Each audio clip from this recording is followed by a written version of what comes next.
Hello YouTube, it's Diffused here, and today I'm bringing you a gameplay on Piazza, and it's a hardcore kill confirmed game.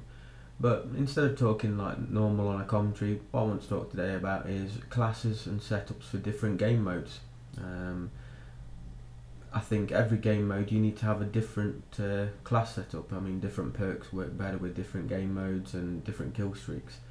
I mean, for example, on kill confirmed, I usually try to stick with the kill streaks that I know I can attain. Like on this game, I went with a predator missile, a precision airstrike, and a helicopter.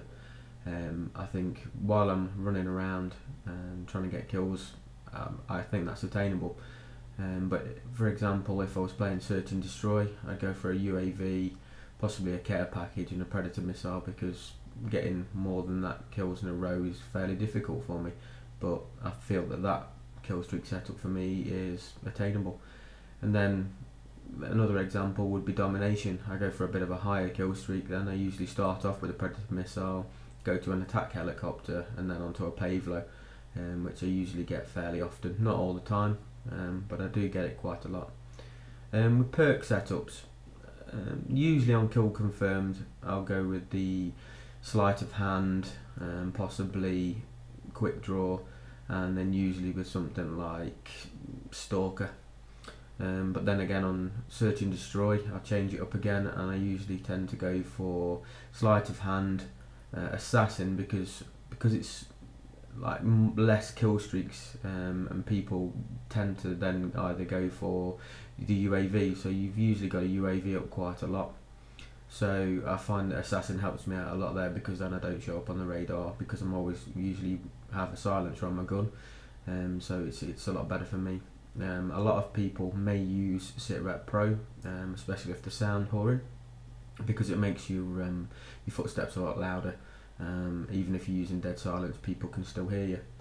But then again on domination, I tend to use blind eye and then blast shield along with stalker, or sometimes even marksman, because it could be that you need to be shooting people from further away, especially when you're trying to defend the points and so on and so forth.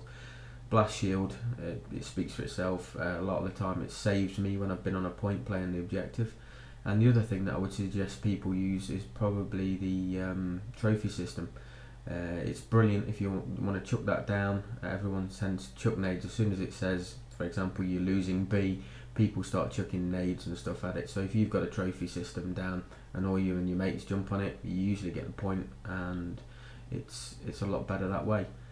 The other thing I would say as well is that there's a lot of different game types, and obviously you have to change your class setup to fit with it. If you're, for example, playing or sort of a free-for-all, you want to try and stay off the radar. But then again, if you're playing capture the flag, there's two different types. I mean, usually you'll have 2 or 3 people wanting to grab the flag, 2 or 3 people defending.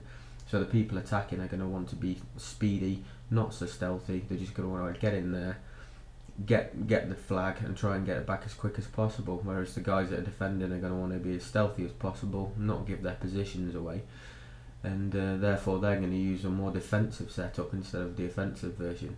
The other thing as well you need to think about in your setup is, am I going to be getting in the thick of it? If you're going to be getting in the thick of it, you probably want to go for the SMG over an assault rifle.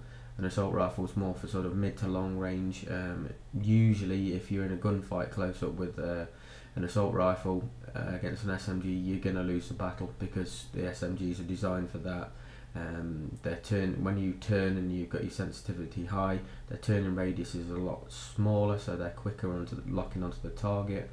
And in general, they're just better for close quarters combat, small maps, and stuff like that.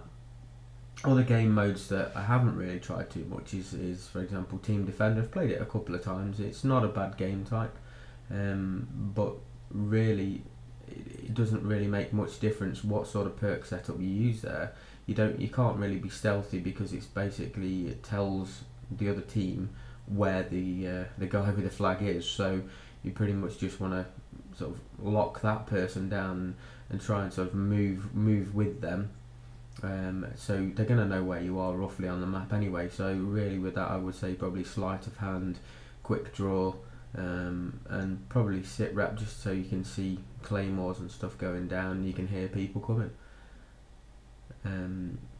Hardcore game types, you want, it doesn't really matter so much about the radar with the assassin, unless they get the UAV up. You only get the mini map then, and really most people tend to run assassin anyway, so your kill streaks don't get as much, and they use blind eye.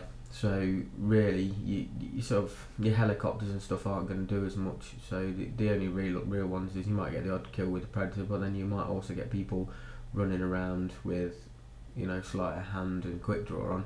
But it's not that often. I don't find I get massive amounts of kills in hardcore modes from kill streaks. It's mainly with the guns. So you really want to make your gun as powerful as possible with that. So sleight of hand so you can reload quicker, and your quick draw so you can lock onto your target quicker. Basically what I'd like to do is for you guys to put in the comments sort of classes you think are good classes, and what sort of game types they would be useful for, and I might give them a try for myself and see what I think. If you could possibly put a like and subscribe to my channel, I'm going to be bringing more content to you guys over the next coming months, and hopefully you'll enjoy it.